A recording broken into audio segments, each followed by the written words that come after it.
Buenos días, muchas gracias por venir a esta jornada. Esta jornada se desarrolla en la Escuela Superior de Ingenieros Industriales de la Universidad Politécnica de Madrid y tenemos al subdirector, el profesor Juan de Juanes Márquez, subdirector de Relaciones Internacionales e Institucionales de esta escuela, para darnos la bienvenida institucional. Muchas gracias, profesor Márquez. Es un placer para mí hacer esta recepción oficial por parte de la escuela. Sentimos mucho institucionalmente que no pueda estar el director aquí, pero tiene un consejo de gobierno, algo más importante en su agenda a día de hoy. Y entonces me ha pedido a mí, como subdirector internacional de la escuela, que dé unas palabras de bienvenida. Efectivamente, es un placer para la institución, es un placer en particular para la Escuela Técnica Superior de Ingenieros Industriales de la Universidad Politécnica de Madrid acoger este acto SAIVAL.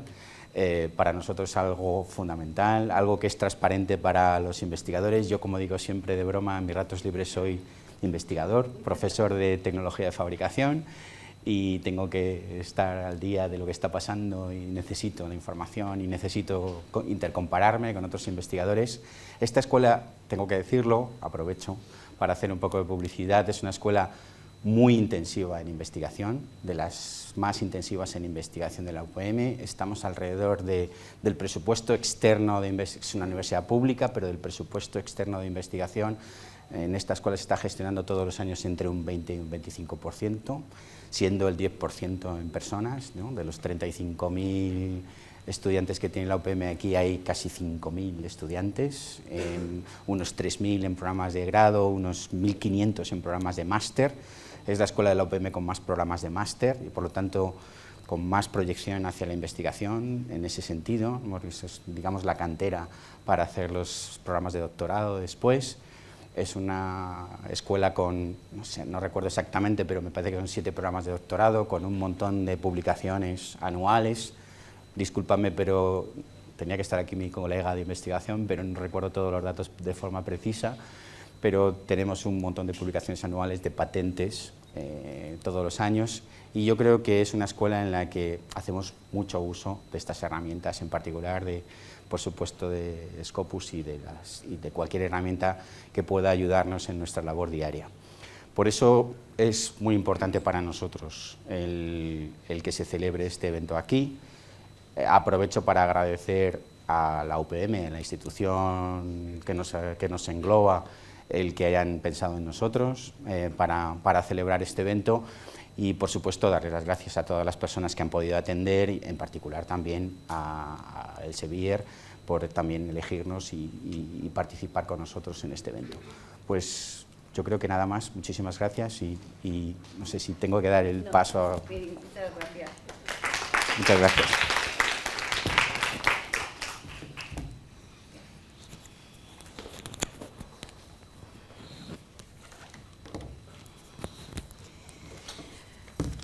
Bien, pues yo voy a repasar un poco el programa del acto para que tengamos claras una serie de cuestiones de intendencia. Lo tenéis ahí expuesto. Quiero haceros hincapié en que tenemos programado un café, cortesía del Elsevier, a las 11:45. Luego volveremos a las 12:15. Por supuesto, pedimos cierta puntualidad porque hay mucho contenido en la jornada y entonces sería bueno que fuéramos fluidos. Y posteriormente, a las 14:15, será el almuerzo, que también es en la sala de máquina, aquí en esta preciosa sala de la máquina, en la cúpula de la Escuela de Industriales, en mitad de la Castellana. Un lujazo estar aquí.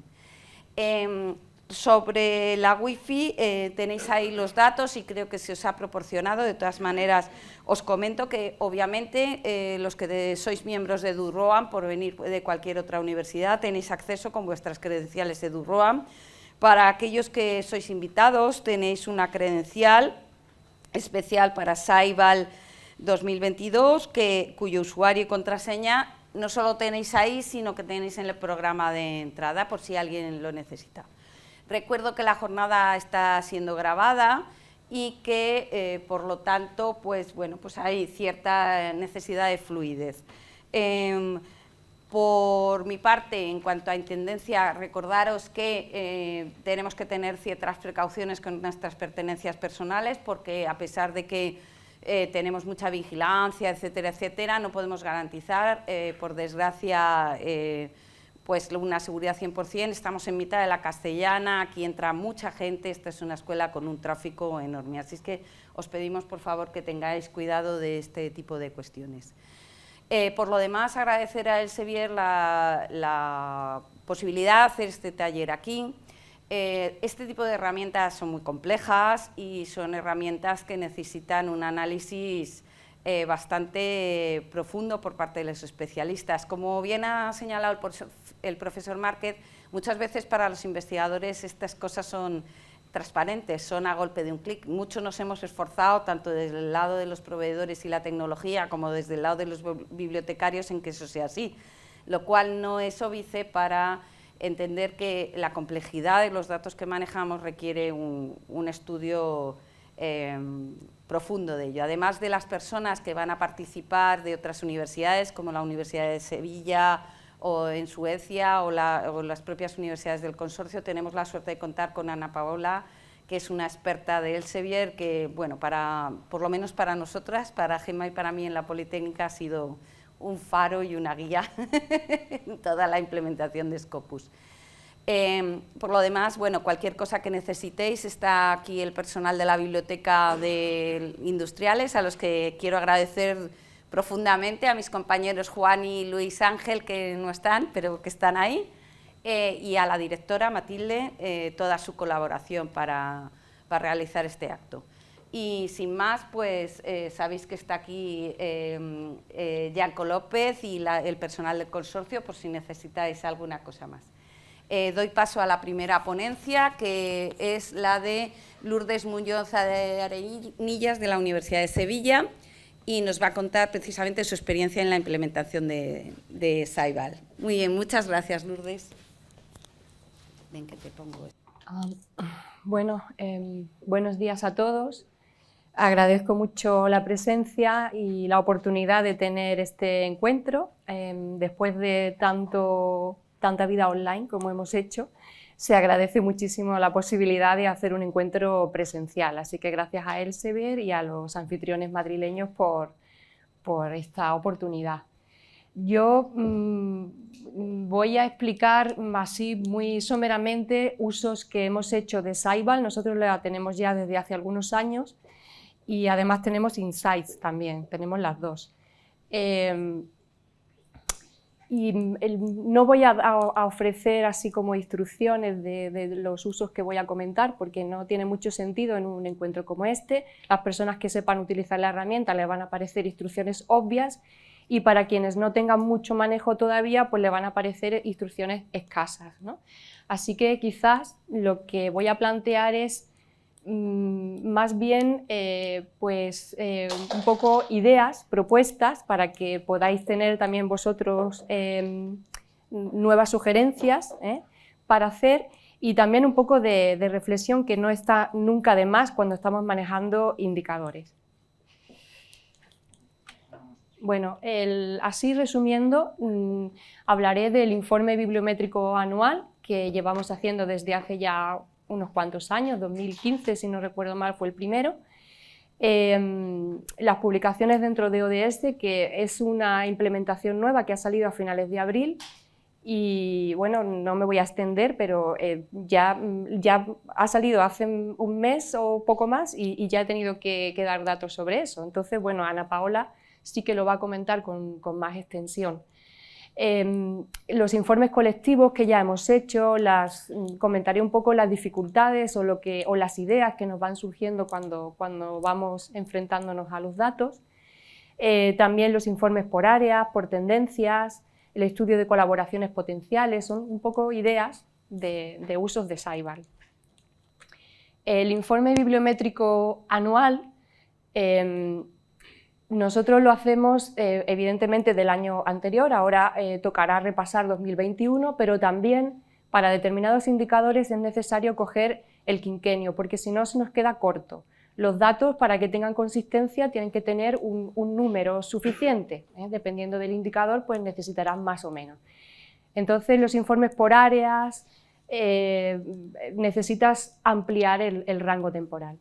Nosotros siempre los informes los hemos hecho públicos, porque nos parece que la transparencia es fundamental. Incluso algún que otro año he puesto el set de datos disponible para que se lo pudieran descargar. No ha tenido después tampoco mucho uso. A mí me genera un esfuerzo extra el tener los datos ordenados para que las personas lo puedan. Entonces, ya en los 2 últimos no lo he puesto. Pero bueno, si alguien lo necesita, ahí están. Y os he dejado la web también, donde podéis ver el informe y descargarlo.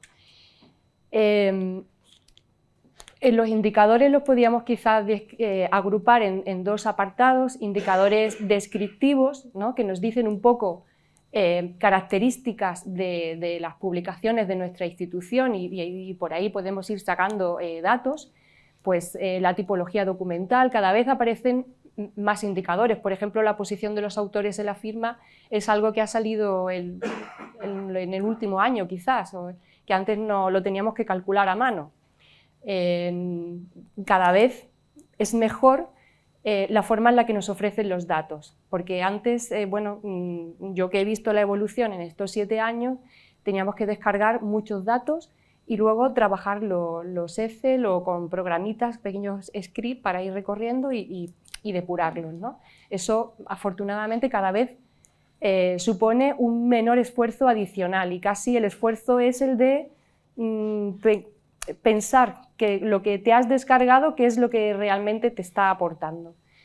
En los indicadores de excelencia, pues yo casi que ya lo he reducido a estos que aparecen aquí, y evidentemente se hace no solo una descarga de tus datos, sino que también hay que hacer esa descarga de instituciones de referencia, tanto a nivel nacional. Tenemos universidades españolas donde vamos viendo con quién nos podemos comparar, no solo con las que están arriba, porque bueno, hay que tenerlas presentes, pero sobre todo también es interesante instituciones que tienen un volumen de investigadores o de publicaciones muy parecido al que tenemos, ¿no?, a nuestra institución. Y así, bueno, pues vamos haciendo ese análisis. Así ya como la parte de reflexión, ¿no?, digamos, vamos observando que hay una serie de métricas estables, lo cual está muy bien. Tú vas viendo que el porcentaje de colaboración internacional, por ejemplo, más o menos, en nuestro caso está en un 43%, siempre estaría bien subir, pero vamos viendo que más o menos se mantiene. El tanto por ciento de Q1, que siempre ya pues está en torno al 55%, el porcentaje de top 1% o 10% más citado mundial. Bueno, son indicadores que no están mal, que más o menos se mantienen. Luego, me gustaría enfatizar en el hecho de relativizar el Field Weight Citation Impact, el impacto normalizado. Es una métrica con la que se obsesionan muchísimas personas y muchas instituciones, y es una métrica que está muy sujeta o muy influida por desviaciones, publicaciones muy citadas, publicaciones que tienen autores montones, que eso ya casi que no se pueden considerar autores, bueno, respetuosamente, pero cuando estamos hablando, es que cuando estamos hablando de 5.000 y 8.000 autores, las hay. Entonces es cuando ya, no digo ya que hayan participado, pero casi más bien estaríamos hablando, para mí casi son como consorcios de autores o algo así, son como muchos grupos. Entonces esas publicaciones están muy citadas y influyen muchísimo en el Field Weight Citation Impact. Yo, cuando un año está, bueno, bajito, siempre está por encima de la media, que eso siempre está muy bien, o sea, de la media mundial, o sea, siempre está por encima de 1. Pero a partir de ahí, cuando hay oscilaciones, pues casi que me pongo nerviosa en los 2 casos. Incluso cuando está bien, me pongo nerviosa, porque ya siempre pienso, a ver, ¿qué es lo que ha pasado con respecto al año anterior? Entonces, hay que ir relativizando mucho las subidas y las bajadas.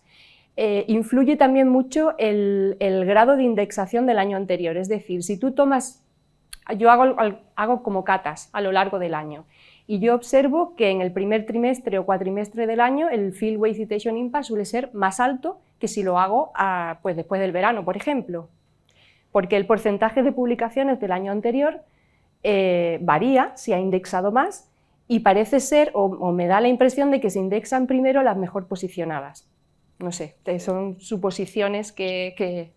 Entonces, eso también influye, y después no es un dato que se mantiene estable, es decir, el informe bibliométrico es una foto que tú haces con unos datos, pero cuando tú luego sacas el informe del año anterior, yo normalmente lo hago también de forma retrospectiva, he dicho que saco datos de los últimos 5 años, con lo cual me está dando el Field Weight Citation Impact del año anterior, que no coincide con el Field Weight Citation Impact que yo tuve en el informe del año anterior.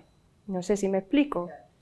Entonces, claro, como tienes que hacer la comparativa, porque tienes que decir si la tendencia va al alza o a la baja, ¿con qué lo comparas? ¿Con la foto del año pasado del informe o con el dato que te está dando ahora? Bueno, pues después también de muchas discusiones, yo he optado porque los informes sean autónomos, es decir, yo hago las comparativas de los años anteriores con los datos que me saco ahora, con el set completo de datos, porque si no es una locura, si no ya te ves un poco desbordada manejando Excel de diferentes momentos del año. Entonces, yo, por ejemplo, es una conclusión a la que he llegado y la han aceptado bien también en las memorias. Y luego la evolución del informe. Al principio había muchas más métricas. Sacábamos los porcentajes y los números relativos, porque los porcentajes te sirven para comparar mejor. Si una institución publica 4.000 publicaciones en el año 2021 y otra publica 8.000, pues en números absolutos la cosa va a cambiar. Evidentemente va a tener muchas más publicaciones, por ejemplo, en el top 10% citado mundial, la institución con mayor número de publicaciones. Pero el porcentaje te ayuda a compararte. Si tenemos un 14% de publicaciones situadas en el top 10% mundial más citado, tanto una como otra institución, podemos decir que estamos relativamente a la par, todo siempre sujeto a consideraciones, pero es un poquito más consistente la comparativa. Pero aún así nos pedían las cifras absolutas porque los investigadores así se entendían mejor. Si yo tengo 140 publicaciones muy o altamente citadas, me entero mejor que si estamos hablando de un 3%. Pues sacábamos todo eso de las 20 universidades nacionales o 25 que analizábamos. Las sacábamos en la posición relativa, hacíamos como un ranking por cada indicador, tanto en porcentajes como en números absolutos. Era una locura de métricas y de análisis que luego realmente tampoco te llevaban a aportar nada particular, porque realmente el compararse sin más tienes que compararte buscando un objetivo y qué es lo que quieres obtener y qué es lo que vas a hacer después con ese dato, qué acción te va a llevar. Así que ya nosotros hemos ido reduciendo muchísimo el número de métricas y yo siempre lo que propongo es que cuando les surjan preguntas leyendo el informe, pues que hablen conmigo y hacemos informes parciales focalizados ya en obtener un dato específico. ¿Queréis profundizar en un área? Pues nos centramos en ese área y vemos qué es lo que queréis obtener. Vale, bueno, esto simplemente es para que sepáis que Ceibal ya ofrece los informes específicos por ODS, tanto en el módulo Overview como en el módulo Trends. Y yo ya he tenido que dar indicadores sobre esto, que me ha ayudado Ana Paola, le doy las gracias, porque bueno, me los pidieron casi que antes de que se liberase el dato. Bueno, los informes colectivos, interacción con Prisma. ¿Prisma qué es? Pues es el CRIS que hemos desarrollado nosotros en la unidad de hidrometría en Sevilla. Es de desarrollo propio, lo hemos hecho nosotros, lo programamos y como tal pues tiene sus ventajas y sus inconvenientes por por esa programación propia. Como veis, nosotros hacemos una actualización mensual de investigadores con recursos humanos para saber los que tenemos en activo, y en la última actualización pues ya son 5.407 investigadores, son muchos para manejar. La biblioteca tradicionalmente tiene ya una gran trayectoria asesorando a los investigadores en diferentes aspectos de su carrera científica, y el primer paso son los perfiles de autor, lógicamente. Así que tenemos muchos perfiles de autor recogidos, como veis he puesto aquí, pues de ORCID vamos por el 87% de ese porcentaje de investigadores y de Scopus casi el 70%. Es un porcentaje alto que nos ayuda a identificar mejor las publicaciones de nuestros investigadores.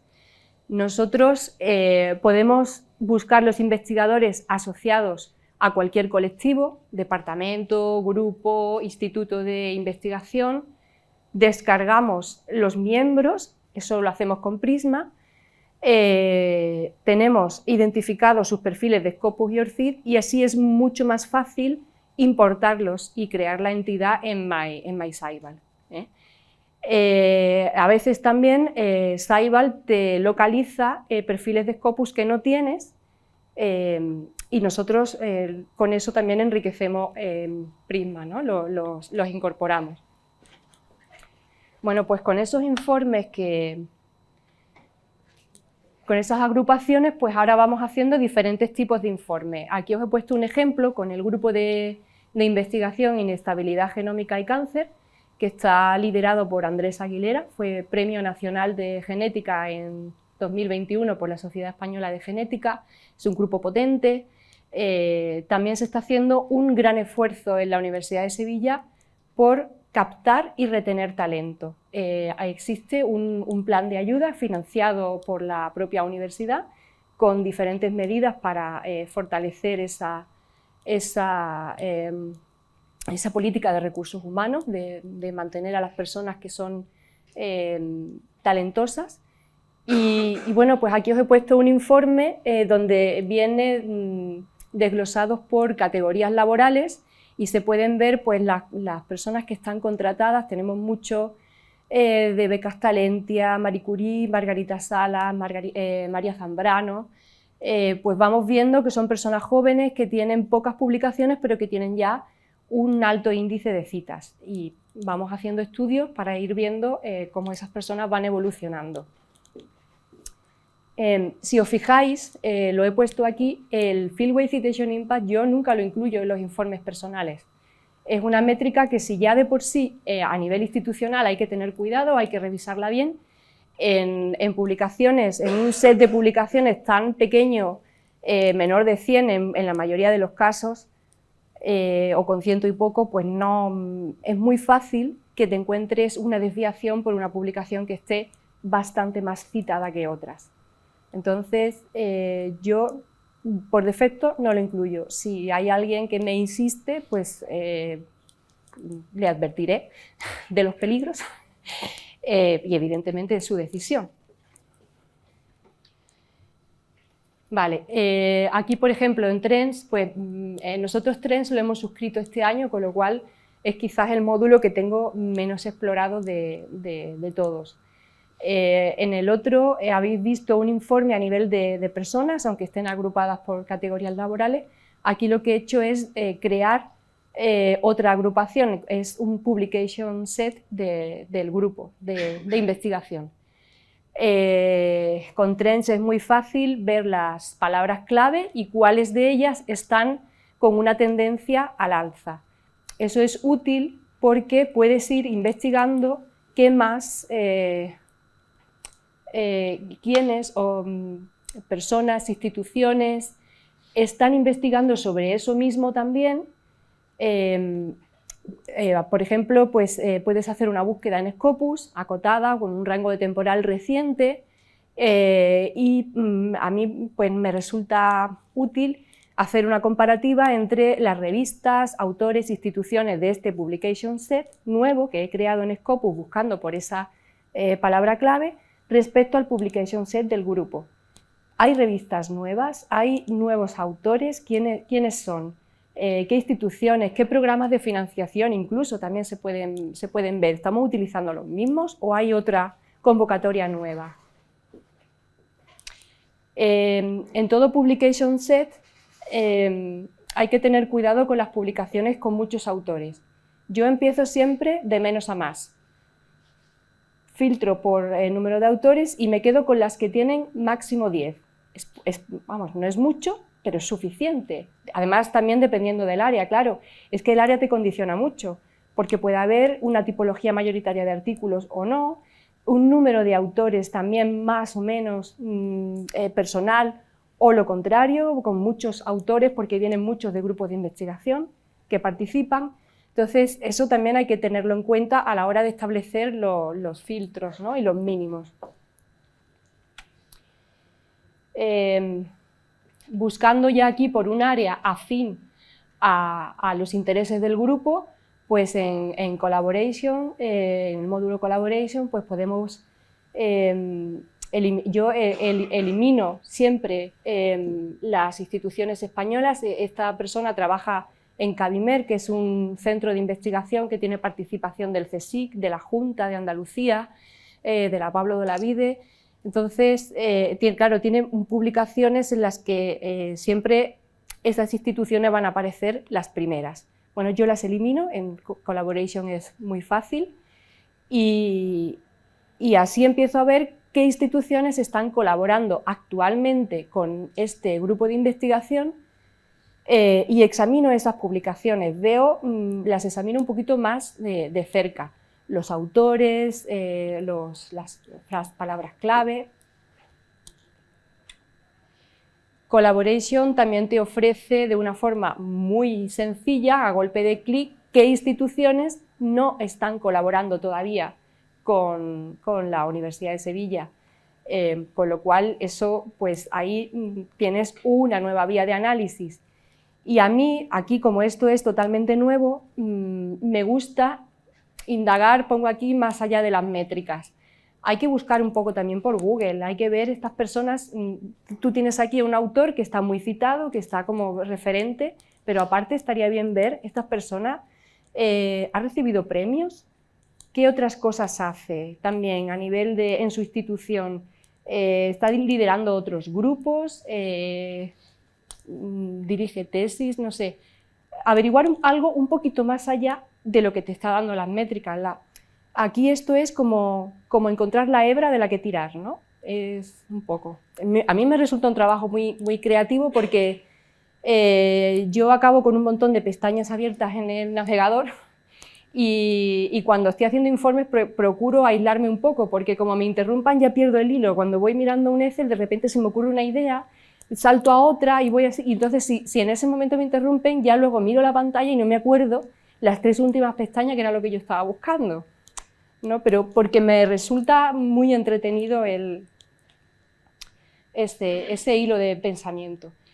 Bueno, pues en estas búsquedas de colaboraciones pues hay que seguir indagando por lo que hemos hablado del referente mundial y luego también me resulta interesante en el publication set del grupo examinar los artículos citantes.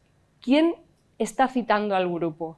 Y de esos artículos citantes eliminar aquellos en los que hay participación de autores que son miembros del grupo. Entonces me quedo con publicaciones que son totalmente nuevas. Y ahí tengo que averiguar nuevamente instituciones, autores, programas de financiación, un poco todas esas vías. Y ya por ir acabando, pues como esto va evolucionando, cuando uno va aprendiendo se le van ocurriendo nuevas ideas, pues a mí ahora, en la siguiente fase, me gustaría poder establecer unos informes un poco más sistemáticos, pero en 2 fases, es decir, la parte de entrada, establecer mejor o definir mejor las tipologías de informes.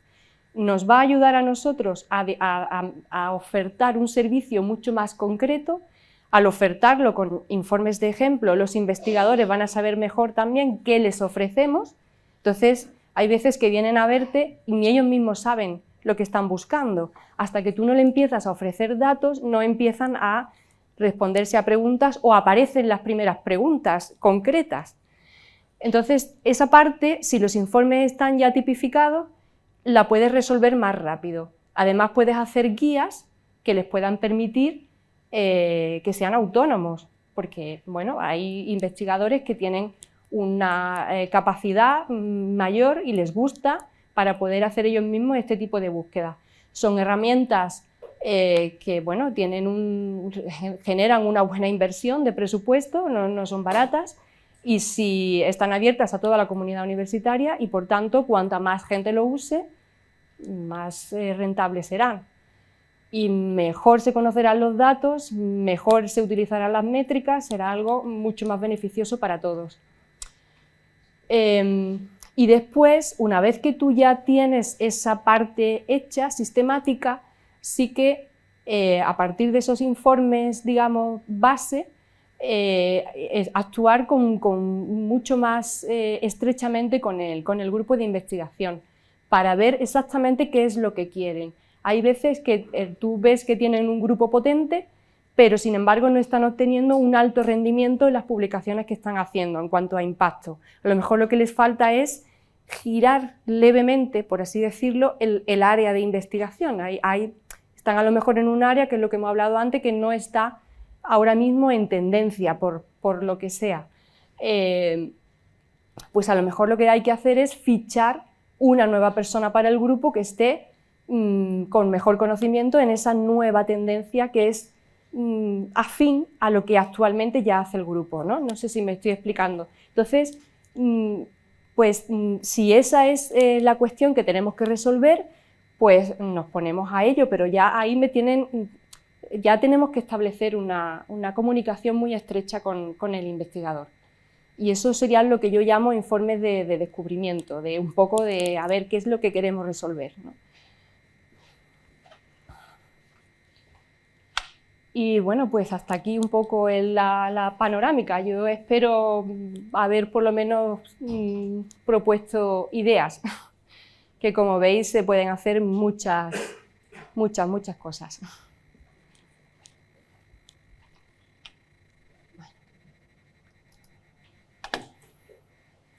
Pues el siguiente o ya. Sí, muchas gracias. Bueno, si alguien, las preguntas al final, ¿no? Claro, Que no no sé, está. si queréis. No, igual lo echamos para Claro. Si queréis hacer En caliente. Yo independientemente de que pueda verlas al final, yo creo que pues, un buen momento es las preguntas. Creo que sí. Sí, Antonio, ¿qué tal? Tenemos micro. Igual El de aquí, ¿no?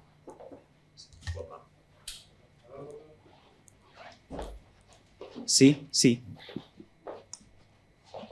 Hola, buenas. Bueno, soy Antonio González de la Universidad de Córdoba. Hay varias cosas que has dicho que me llaman la atención. El tratamiento y la idea es la misma, pero me llaman la atención por varios motivos. Primero, la parte que tiene que ver con el uso de indicadores relativos. Obviamente, Los porcentajes, ¿no? Porcentaje, ¿Qué quieres decir? Cuando ¿no? hablamos de porcentaje. Cuando que tiene que ver con el tamaño de la universidad. Nosotros en Andalucía somos por volumen somos los cuartos, pero a la hora de luego hacer relativos, pues salimos más guapos, ¿no? Claro. Eso es sí. lo que... Entonces, muchas veces el saber dónde coloca el umbral del tamaño siempre es un poco importante. Y me ha llamado la atención el hecho de decir que has dicho tengo que mirar lo de arriba, pero también tengo que mirar lo de abajo. Tengo que mirar la Universidad del Líderes. Miramos a las barcelonesas, que están como muy...